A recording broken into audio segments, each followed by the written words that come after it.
नमस्कार दोस्तों, जय श्री राधे कृष्ण।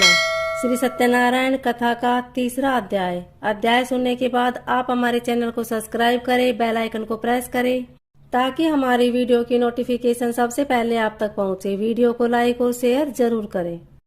सूत जी बोले, हे श्रेष्ठ मुनियों, अब आगे की कथा कहता हूँ। पहले समय में उल्कामुख नाम का एक बुद्धिमान राजा था। वह सत्यवक्ता और जितेंद्रिय था। प्रतिदिन देवस्थानों पर जाता और निर्धनों को धन देकर उनके कष्ट दूर करता था।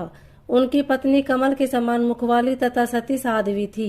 भद्रशिला नदी के तट पर उन दोनों ने श्री सत्यनारायण भगवान का व्रत किया। उसी समय साधु नाम का एक वैश्य आया। उसके पास व्यापार के लिए बहुत सा धन भी था। राजा को व्रत करते देखकर वह विनय के साथ पूछने लगा, हे राजन, भक्ति भाव से पूर्ण होकर आप यह क्या कर रहे हैं? मैं सुनने की इच्छा रखता हूँ, तो आप मुझे बताएं।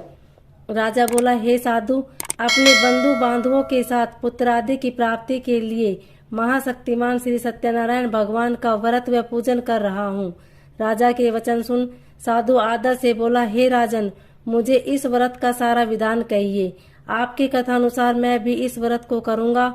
मेरी भी संतान नहीं है और इस व्रत के करने से निश्चित रूप से मुझे संतान की प्राप्ति। राजा से व्रत का सारा विधान सुन व्यापार से निर्वृत्त हो वह अपने घर गया। साधु वैश्य ने अपनी पत्नी को संतान देने वाले व्रत का वर्णन कह सुनाया और कहा कि जब मेरी संतान होगी तब मैं इस व्रत को करूँगा।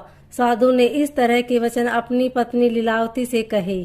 एक दिन लीलावती पति के साथ आनंदित हो सांसारिक धर्म में प्रवृत्त होकर सत्यनारायण भगवान की कृपा से गर्भवती हो गई।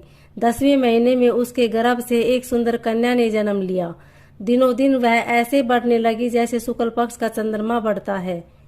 माता पिता ने अपनी कन्या का नाम कलावती रखा। एक दिन लीलावती ने मीठे शब्दों में पति को याद दिलाया कि आपने सत्यनारायण भगवान के जिस व्रत को करने का संकल्प किया था उसे करने का समय आ गया है। आप इस व्रत को करिए। साधु बोला, हे प्रिय, इस व्रत को मैं इसके विवाह पर करूँगा। इस प्रकार अपनी पत्नी को आश्वासन देकर वह नगर को चला गया।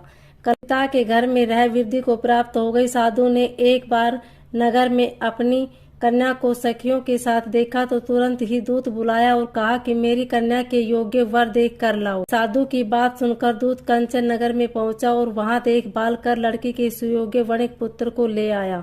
सुयोग्य लड़के को देखकर साधु ने बंधु बांधवों को बुलाकर अपनी पुत्री का विवाह कर दिया। लेकिन दुर्भाग्य की बात ये कि साधु ने अभी भी श्री सत्यनारायण भगवान का व्रत नहीं किया। इस पर श्री भगवान क्रोधित हो गए और श्राप दिया कि साधु को अत्यधिक दुख मिले। अपने कार्य में कुशल साधु बनिया जमाई को लेकर समुद्र के समीप स्थित होकर रत्नासारपुर नगर में गया। वहां जाकर दामाद ससुर दोनों मिलकर राजा चंद्रकेतु राजा के नगर में व्यापार करने लगे। एक दिन भगवान सत्यनारायण की माया से एक चोर राजा का धन चुराकर भागा जा रहा था। उसने राजा के सिपाहियों को अपना पीछा करते देख चुराया हुआ धन वहां रख दिया जहां साधु अपने जमाई के साथ ठहरा हुआ था। राजा के सिपाहियों ने साधु वैश्य के पास राजा का धन पड़ा देखा तो वह ससुर जमाई दोनों को बांधकर प्रसन्नता से राजा के पास ले गए और कहा कि उन दोनों चोरों को हम पकड़ लाए हैं। आप आगे की कार्यवाही की आज्ञा दे। राजा की आज्ञा से उन्हें कठोर कारावास में डाल दिया गया और उनका सारा धन भी उसने छीन लिया गया। श्री सत्यनारायण भगवान श्राप से साधु की पत्नी भी बहुत दुखी हुई। घर में जो धन रखा था उसे चोर चुरा ले गए। शारीरिक तथा मानसिक पीड़ा व भूख प्यास से अति दुखी हो अन्न की चिंता में कलावती एक ब्राह्मण के घर गई। वहां उसने श्री सत्यनारायण भगवान का व्रत होते देखा, फिर कथा भी सुनी। वह प्रसाद ग्रहण कर वह रात को घर वापस आई। माता ने कलावती से पूछा कि हे पुत्री, अब तक तुम कहाँ थी? वह तेरे मन में क्या है? कलावती ने अपनी माता से कहा, हे माता, मैंने एक ब्राह्मण के घर में श्री सत्यनारायण भगवान का व्रत देखा है। कन्या के वचन सुन लीलावती भगवान के पूजन की तैयारी करने लगी। लीलावती ने परिवार व बंधुओं सहित सत्यनारायण भगवान का पूजन किया और उनसे वर मांगा कि मेरे पति तथा दामाद शीघ्र ही घर आ जावें। साथ ही प्रार्थना की कि हम सबका अपराध क्षमा करे। श्री सत्यनारायण भगवान इस व्रत से संतुष्ट हो गए और राजा चंद्रकेतु को स्वप्न में दर्शन देकर कहा, हे राजन, तुम इन दोनों वैश्यों को छोड़ दो और तुमने उनका जो धन लिया है उसे वापस कर दो। अगर ऐसा नहीं किया तो मैं तुम्हारा धन, राज्य व संतान सभी को नष्ट कर दूंगा। राजा को यह सब कहकर वह अंतर्ध्यान हो गई। प्रातःकाल सभा में राजा ने अपना सपना सुनाया। फिर बोले कि वणिक पुत्रों को कैद से मुक्त कर सभा में लाओ। दोनों ने आते ही राजा को प्रणाम किया।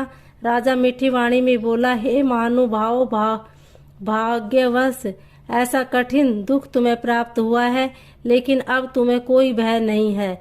ऐसा कह राजा ने उन दोनों को नए वस्त्राभूषण भी पहनाए और जितना धन उनका लिया था उससे दुगना धन वापस कर दिया। दोनों वैसे अपने घर को चल दिए। इति श्री सत्यनारायण व्रत कथा का 3रा अध्याय संपूर्ण हुआ। बोलिए श्री सत्यनारायण भगवान की।